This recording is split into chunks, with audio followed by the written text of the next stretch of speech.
नाज़रीन अस्सलामु अलैकुम वरहमतुल्लाहि वबरकातुह। सीधी बात के ताज़ा तरीन प्राइम टाइम में आप लोगों का इस्तकबाल है। नाज़रीन, मैं अंसार अज़ीज़ नदवी आज 4 अहम तरीन ख़बरें आप लोगों के सामने रखूँगा मुख्तसरन और उस पर तबसरा करूँगा। चारों की चारों ख़बरें बड़ी अहमियत के हामिल हैं। एक तो ये कि जंग में अपनी टांग खो देने वाले एक 5 साल अफ़गानी बच्चे अहमद सैयद की एक वीडियो इस वक्त सोशल मीडिया में गुज़श्ता कुछ दिनों से बहुत वायरल हो रही है। ये अफ़गानिस्तान की ज़बो हाली बयां करती है वीडियो।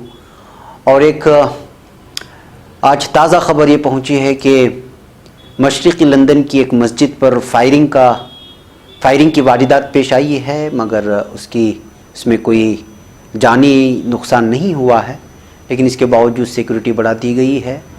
अपूर्वानंद की एक बेहतरीन तहरीर आई है। उनका कहना है कि जय श्री राम का नारा राम की अज़मत का इकरार नहीं, गुंडागर्दी का ऐलान है। बेहतरीन अंदाज में उन्होंने तहरीर लिखी है, तबसरा किया है। उसकी भी तफसीलात मैं आप लोगों के सामने रखूँगा। और उससे अहम तरीन एक और ख़बर, टाइम मैगज़ीन जो हिंदुस्तान की बहुत अहम तरीन मैगज़ीन मानी जाती है, इंटरनेशनल सतह पर इसकी ख़बरें पढ़ी जाती हैं, उसने PM मोदी को फ़िरक़ावारियत का जहर घोलने वाला शख्स बताया है। और आज सारा दिन इसी पर तबसरा हो रहा है सोशल मीडिया में। उसकी भी तफसीलात आप लोगों के सामने रखता हूँ। नाज़रीन, उससे पहले मैं आप लोगों से दरख्वास्त कर लूँ कि जिन लोगों ने हमारे चैनल को सब्सक्राइब नहीं किया वो सब्सक्राइब कर लें और हमारी इन वीडियोज़ को दूसरों तक पहुँचाने में हमारी मदद करें। नाज़रीन, ये मेरे पीछे एक वीडियो इस वक्त बदलेगी, उसको गौर से देखें। इसका पीछे म्यूज़िक है, उसको हमने म्यूट कर दिया है। 5 साला अहमद सैयद रहमान इस बच्चे का नाम है। इसकी वीडियो, इसकी मासूमियत और ख़ूबसूरत रक़्स ने लोगों के दिल जीत लिए हैं। अहमद की वालिदा ने न्यूज़ एजेंसी AFP को बताया, मैं बहुत खुश हूँ, मेरा बेटा मसनूई टांग के बाइस खुद मुख्तार हो गया है। इसकी टांग में जो आप देख रहे हैं वीडियो को सामने दिखाया जाए तो इसमें जो टांग आप देख रहे हैं एक मसनूई टांग है। अहमद की वालिदा का कहना है कि अहमद सिर्फ 8 माह का था जब वो और उसकी बहन तालिबान और अफ़गान अफवाज के दरमियान जारी जंग का निशाना बने। इस हादिसे में अहमद अपनी टांग खो बैठा था। बढ़ती उम्र के साथ उसे मसनूई टांग को तब्दील करना पड़ता है। हाल ही में 4थी मरतबा उसकी मसनूई टांग को तब्दील किया गया और वो खुशी से झूम गया। अहमद की ये वीडियो ट्विटर पर एक दिन में ही 5 लाख से ज़ायद मरतबा देखी जा चुकी थी। कई अफराद को इस वीडियो में खुशी भी नज़र आई और जंग से नबरद आज़मा मुल्क अफ़गानिस्तान के आवाम का दुख और तकलीफ़ भी नज़र आई। नाज़रीन, 2018 में 3804 अफ़गान शहरी मारे जा चुके हैं, जिनमें 900 बच्चे थे जिनके बाइस अपनी जान खो बैठे थे। अक़वाम मुत्तहिदा के मुताबिक अफ़गानिस्तान जंग के आगाज़ के बाद से 2018 ईस्वी तक अफ़गानिस्तान के लिए सबसे खूनी साल था। अमेरिका और तालिबान के दरमियान मुज़ाकरात का सिलसिला सुस्त रवि का शिकार है, जिसके बाइस अफ़गान अवाम के अमन की ख्वाहिश बहुत जल्द पूरी होती नज़र नहीं आ रही है। और बच्चे का ये मासूमाना नाच ही बताता है कि वहाँ के बच्चे खुशी के लिए किस कदर तरस कर रह गए होंगे। ये एक खामोश पैगाम है जो सीधी बात आप तक अफ़गानिस्तान के जंग ज़दा उन मासूम बच्चों और वहाँ की बेवाओं, वहाँ की माओं और उन अवाम जो जंग से तबाहाल हो चुकी है, जहाँ की तबाहकारियाँ ये बयान करती हैं कि वहाँ के अवाम किस कदर जो है खुशी के लिए तरस कर रह गए हैं, वो पैगाम सीधी बात आप तक इस वीडियो के ज़रिए पहुँचाना चाहता है। बहरकैफ नाज़रीन, दूसरी ख़बर है लंदन की। लंदन की एक मस्जिद में नमाज तरावीह के दौरान मुसल्लह शख्स ने फायरिंग की और फ़रार हो गया। ताहम वाक़े में किसी के ज़ख्मी या हलाक होने की इत्तला नहीं मिली है। ख़बर के मुताबिक मशरिक़ी लंदन के इलाके सेवन किंग्स में नमाज तरावीह के वक्त मुसल्लह शख्स ने मस्जिद में घुसकर फायरिंग की। ताहम नमाजियों के पीछा करने पर हमलावर फ़रार हो गया। वाक़े के बाद पुलिस ने इलाके को घेरे में लेकर हमलावर की तलाश शुरू कर दी है, जबकि मस्जिद के बाहर पुलिस की भारी नफरी को तैनात कर दिया गया है। स्कॉटलैंड यार्ड का कहना है कि जाए वक़्वा से शवाहिद जमा किए जा रहे हैं और आईनी शाहिद के बयानात भी कलमबंद किए जा रहे हैं। ताहम फायरिंग के वाक़े में किसी भी शख्स के ज़ख्मी या हलाक होने की इत्तला नहीं मिली। पुलिस ने कहा है कि इस वाक़े में दहशतगर्दी का उन्सर शामिल नहीं है, अलबत्ता मज़ीद तहक़ीक़ात जारी हैं। तो नाज़रीन, इबादत खानों में यूरोपीय ममालिक हो या एशियन ममालिक हो या दीगर ममालिक के खित्ते, अब होटल्स और इबादत खाने, गिरजाघर, मंदिर, मसाजिद पर फायरिंग के और ख़ुदकुश हमले के। और हालिया अभी 2 दिन कबल आपने सुना पाकिस्तान में एक मज़ार पर लाहौर में किस तरह हमला हुआ था, ख़ुदकुश हमला। ज़ाहिर होता है कि जो है दहशतगर्द इस वक्त पूरी तरह एक्टिव हो गए हैं, धर्मों के लोगों को, मुख्तलिफ़ धर्मों के लोगों को आपस में लड़ाने के लिए और नफ़रत का बाज़ार गर्म करने के लिए। ऐसे हालात में मेरी और आपकी ज़िम्मेदारी बनती है कि हम अमन के पैगाम को ज़रूर लेकर के चलें। नाज़रीन, तीसरी अहम तरीन ख़बर, जैसा कि मैंने आगाज़ में कहा, जय श्री राम। ये वो नारा है जो इस वक्त 2019 पार्लिमानी इंतखाबात में बीजेपी की जानिब से और उसके हामियों की जानिब से और हिंदू शिद्दत पसंद तंजीमें और उसके हामियों की जानिब से लगातार लगाए जाते रहे हैं। हालिया ये जय श्री राम का नारा क्यों ज़्यादा सामने आया, उसके पीछे भी एक वाक़या है। इसी वाक़े के पस मंज़र में अपूर्वानंद ने बेहतरीन अंदाज में एक तहरीर लिखी है। उन्हीं के शुक्रिया के साथ और दीवायर के शुक्रिया के साथ उसका खुलासा मैं आप लोगों के सामने रखना चाह रहा हूँ। गुज़िश्ता दिनों मगरबी बंगाल में जय श्री राम का नारा लगाते हुए एक ग्रुप ने ममता बनर्जी के काफ़िले को रोकने की कोशिश की थी। ये वीडियो मेरे पीछे चल रही है, उसको ज़रूर देखें। ममता गाड़ी से उतर पड़ी, तब नारा लगाने वाले उनको देखकर भागने लगे। ममता ने उनको ललकारा कि वो ज़रा रुकें। उन्होंने बांग्ला में कहा, हरिदास सब यही सीखा है, गाली गलोच करना। पुलिस ने इस ग्रुप के 3 लोगों को पकड़ लिया, थोड़ी देर थाने में बिठाकर छोड़ भी दिया। भारतीय जनता पार्टी ने ममता की इस फटकार को भगवान राम के हतक बताते हुए तूफान खड़ा करने की कोशिश की। पार्टी के अहम मुबल्लिग ने, जो हिंदुस्तान के वजीर आज़म भी हैं, बंगाल में एक इंतखाबी जलसे में कहा कि इस रियासत में चूंकि जय श्री राम बोलने पर जेल भेज दिया जाता है, वो ममता बनर्जी को चैलेंज दे रहे हैं कि वो इनको गिरफ्तार करके दिखाएं। चैलेंज के तौर पर उन्होंने जोर जोर से जय श्री राम के नारे भी लगाए, कुछ इसी अंदाज में जैसे बिहार में वो धमकी के अंदाज में वंदे मातरम का नारा लगाते हुए रिकॉर्ड किए गए थे। और इस वीडियो को भी हमने प्राइम टाइम में दिखाया था। बहादुरी का ये सॉन्ग वही था जो एक बहरूप या अडवाणी के राम नृत्य में उनका खादिम बनकर सालों पहले इस रास्ते पर चल चुका था, जो झूठ, नफरत और तशद्दुद का रास्ता था। ये नारा क्यों लगाया जा रहा था? एक इंतखाबी जलसे में, एक इंतखाबी मुबल्लिग के जरिए।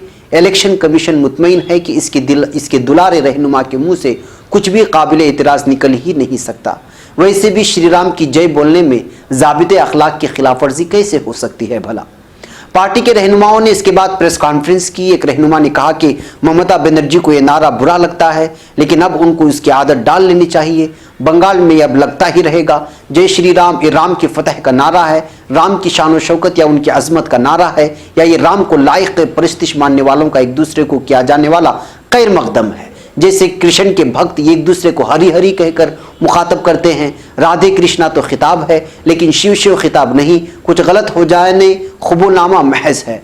वैसे ही जैसे हम राम राम बोलते हैं, बम भोले की फतह का नारा भी हमने सुना है, जय शंकर भी सुना है। शिव को भूला कहने वाला उसके नाम पर तशद्दुद कैसे कर सकता है और कैसे सह सकता है? लेकिन ये सब कुछ एक दूसरे की हुदूद जानते हुए किया जाता है। मसलन राम का भक्त कृष्ण को मानने वाले को राम नाम लेने पर मजबूर नहीं करता, और ना ही कृष्ण का चाहने वाला शिव के भक्त को राधा और कृष्ण की जय कहने को कहता है। जय श्री राम का नारा ना तो कृष्ण भक्तों के लिए सबसे पसंदीदा है और ना शिव भक्तों के लिए, लेकिन बेजोड़ कीर्तन में घंटों हरे राम राम राम हरे हरे का विरद करते हुए लोगों को उकताहट हुई हो नहीं देखा। वैसे हिंदू एक साथ कई देवी देवताओं को इबादत कर सकते हैं। मेरी माँ की पूजा के कोने में जाने कितनी ही देवी देवता विराजमान रहे हैं, सब चैन से ही एक दूसरे के साथ हैं। वो जब सुबह के वक्त पूजा करती है तो अक्सर मैंने अंदाज़ा करने की कोशिश की है कि क्या वो एक साथ सबकी वंदना करती हैं या उन्होंने हफ्ते के हिसाब से उनकी बारी तय कर दी है। वंदना के मानी इबादत आती हैं। अपूर्वानंद ये बात कह रहे हैं अपने ब्लॉग में, बचपन से ही मैंने उनको सुबह की पूजा करते देखा है। अब छुट्टी की वजह से पूजा की मुद्दत थोड़ी लंबी हो गई है, लेकिन कभी उनको जय श्री राम बोलते नहीं सुना। पिंडों की नगरी देवघर का हो, जहां शिव को प्यार से बाबा कहा जाता है, वहां कभी हर हर महादेव का नारा नहीं सुना। लोग एक दूसरे से मिलने पर इजमाली तौर पर महादेव से एक दूसरे की हाजिरी को कबूल करते हुए बाहमी तौर पर सलाम कर लेते हैं, लेकिन हमें मालूम है कि जो एक मकाम पर हमारे मन की पाकीज़गी का इजहार है वो दूसरे मौके पर बेरहमी की खौफनाक शक्ल इख्तियार कर ले। इसमें ताज्जुब नहीं। अल्लाह अकबर में अल्लाह की अजमत का बयान है, लेकिन दूसरों पर हमला करते वक्त यह हमलावर की ढाल बन जाता है। यही बात हर हर महादेव के साथ है, यह अपूर्वानंद का कहना है। दूसरों पर हमला करते वक्त यह भी महादेव के लिए नहीं, अपने तशद्दुद की हिफाजत में महादेव का इस्तेमाल है। हिंदू माहौल में ही पला बड़ा हूँ। हिंदू खिताब आदाब के तौर पर तरीक़ों से तारुफ है। हमने कभी अपने घरों में एहतरामन वालिद को पिताश्री या माँ को माताश्री कहते नहीं सुना, बड़े भाई को भ्राताश्री नहीं। अगर ऐसा किया जाता तो सबको लगता कि दिमाग चल गया है, इलाज की जरूरत है। भीष्म साहिनी ने अपने बचपन की कहानी लिखी है। जब बड़े भाई बलराज ने हुक्म दिया कि वो उनको भर्राताजी कहकर बुलाएगा, बड़े भाई का हुक्म था। भीष्म ने जब बहनों के सामने बलराज को भर्राताजी कहा तो वो खिलखिलाकर हंस पड़ी। कौवा चला हंस की चाल। वो लिखते हैं कि बाद में ये पंजाबी के भापा में बदल गया।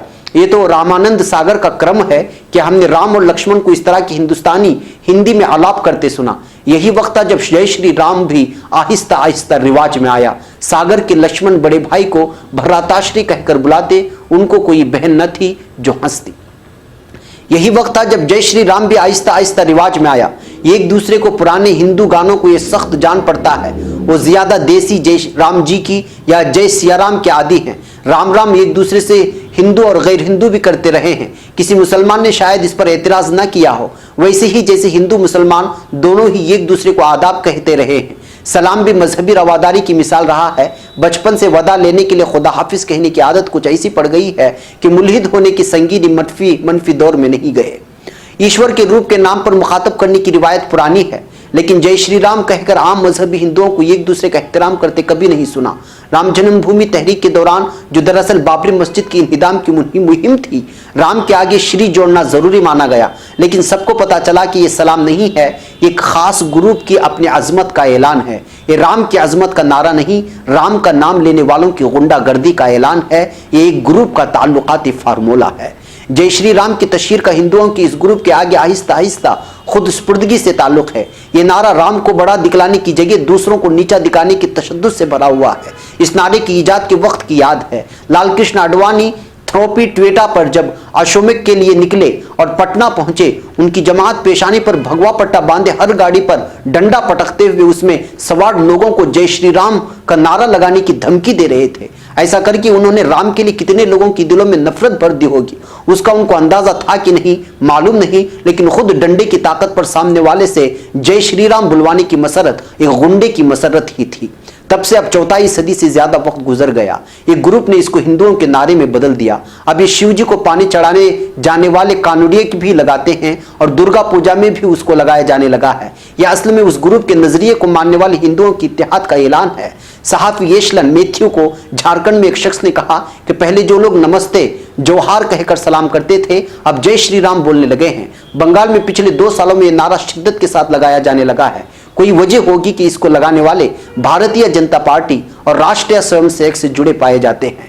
जब जय श्री राम का नारा लगाते हुए लोग क्या ममता बनर्जी को सलाम कर रहे थे या उनके खिलाफ अपने तशद्दुद का इजहार कर रहे थे, वो बेशक किसी मजहब के नशे से शराबोर होकर झूम नहीं रहे थे। जय श्री राम के नारे में थोड़ी सी भी दीनदारी नहीं थी। लाल कृष्ण आडवाणी ने बाद में साफ कहा था कि उनकी राम तहरीक मजहबी नहीं थी, वो उसके पसे पर्दा मुसलमानों से नफरत करने वाले सियासी हिंदू को बनाने की तहरीक थी। जय श्री राम उसी ग्रुप का एक सियासी नारा है। इस नारे का राम से और राम के एहतराम से दूर दूर तक कोई रिश्ता नहीं है। आप जब जय श्री राम सुने तो मान ले कि आपको जय आरएसएस कहने की और सुनने की आदत डाली जा रही है। ममता ने इसको ठीक पहचाना। जय श्री राम चिल्लाने वालों को धमकाया। हरिदास सब रुको बंगाली हरिदास के तंज समझते हैं, यह हरि के दासों के लिए नहीं है। इसका मतलब है तुम ऐरे गैरे लोग। फिर इस नारे को जिसने अपने जलसे में दोहराया उसको भी तुम ममता यही कहेंगी। अरे हरिदास, इस नारे में श्रद्धा नहीं है, तशद्दुद है, अपनी ताकत का बयान है। लेकिन मेरे लिए तो तुम ठहरे हरिदास ही। जी हाँ नाजरीन, जय श्री राम के सिलसिले में जो मजमून अपूर्वानंद ने लिखा है, उनका साफ कहना था कि जय श्री राम और राम राम के कहने में बहुत ही आसमान और ज़मीन का फ़र्क है। जय श्री राम में तशद्दुद है, गुंडागर्दी है, और राम राम में एक सच्चे हिंदू की भक्ति है जो वो राम भगवान को मान करके उसकी जो है पूजा करता है। इसी फ़र्क को बयान करने के लिए अपूर्वानंद ने ये सारी तारीख लिख डाली और ज़रूरी था कि आप लोगों के सामने भी आए और दुनिया को भी बताया जाना चाहिए कि जय श्री राम का नारा एक मखसूस कौम, अगर मैं साफ अल्फाजों में कहूँ तो एक फ़िक्र रखने वाली तहरीक जो हिंदुत्व शिद्दत पसंद तंजीमें हैं उनकी फ़िक्रों से जो भी जो है तालमेल नहीं रखता, उनकी मुखालिफत करता है, उसको धमकाने के लिए, गुंडागर्दी करने के लिए इस तरह के नारे लगाए जाते हैं। ये अपूर्वानंद का कहना है जो बजाते खुद भी एक हिंदू है। जी हाँ नाज़रीन, उन्हीं के जो है लफ्ज़ को मैंने आप लोगों के सामने रखने की कोशिश की। अब आते हैं चौथी खबर की जानिब। मैं जल्द ही निपटा लूँगा, शायद वक्त ज़्यादा हो गया है। बहरकैफ ये भी ज़रूरी खबर है, आपको सुनना चाहिए। टाइम मैगज़ीन ने पीएम मोदी को बताया फ़िज़ा में फ़िरक़ावारियत का जहर घोलने वाला शख्स। जी हाँ नाज़रीन, इस साल के आम इंतखाबात के आखिरी 2 मरहले की वोटिंग बाकी है, लेकिन बरसर इख्तिदार बीजेपी और पीएम नरेंद्र मोदी ने शायद एक बार भी अपने 5 साल के दौर की बुनियाद पर लोगों से वोट नहीं मांगे हैं।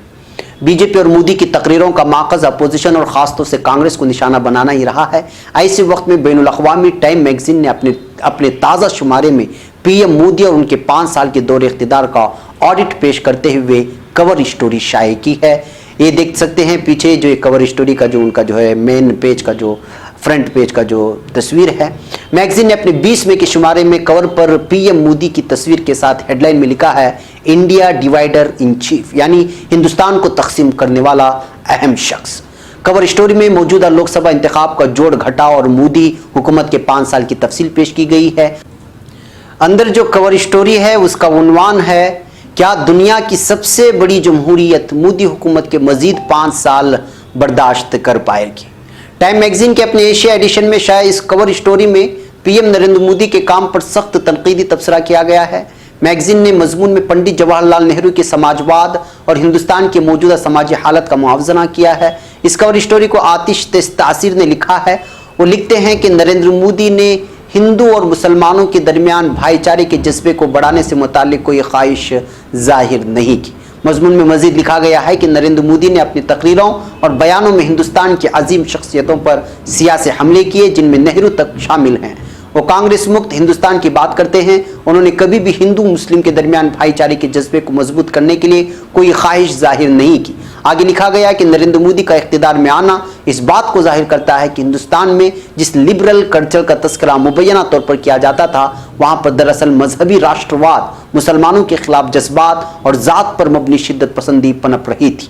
टाइम मैगजीन की इस स्टोरी में 1984 सिख फसादात और 2002 के गुजरात फसादात का भी तस्करा है। कहा गया है कि कांग्रेस की क़यादत में 1984 के फसादात को लेकर इल्ज़ाम से आज़ाद नहीं है, लेकिन फिर भी उसने फसादात के दौरान पुरतशद्दुद भीड़ को खुद से अलग रखा। लेकिन नरेंद्र मोदी 2002 के फसादात के दौरान अपनी खामोशी से फसादियों के लिए दोस्त साबित हुए। नाज़रीन, इसमें और भी बहुत सारे अहम तरीन वाक़यात पर रोशनी डालते हुए मोदी की खिंचाई की गई है और उनकी नाकामियों को बयान किया गया है। अब तबसरा करने वालों का तबसरा है कि आगे आने वाले 2 मरहलों के 2019 के इंतखाबात जो होने वाले हैं उसमें इस मैगज़ीन की इस आर्टिकल का ज़रूर असर पड़ेगा। अब देखते हैं कि बीजेपी की तरफ से इस आर्टिकल का क्या रद्द-ए-अमल आता है और मोदी जी की जानिब से क्या आता है। बहरकैफ आज का ये हॉट टॉपिक है जो पूरे सोशल मीडिया में फैला हुआ है। इरादा किया कि इसका कुछ खुलासा आप लोगों के भी सामने रखूं ताकि आपको भी इल्म हो। जिनको अंग्रेज़ी आती हैं वो ज़रूर इस उन्वान को इसको पढ़े, इस मजमून को, और देखें कि हक़ाइक़ क्या है। बहरकैफ नाज़रीन, आज के हमारे प्राइम टाइम में इतना। इंशाल्लाह कल फिर आपसे मुलाकात होगी। अस्सलामु अलैकुम व रहमतुल्लाहि व बरकातुहू।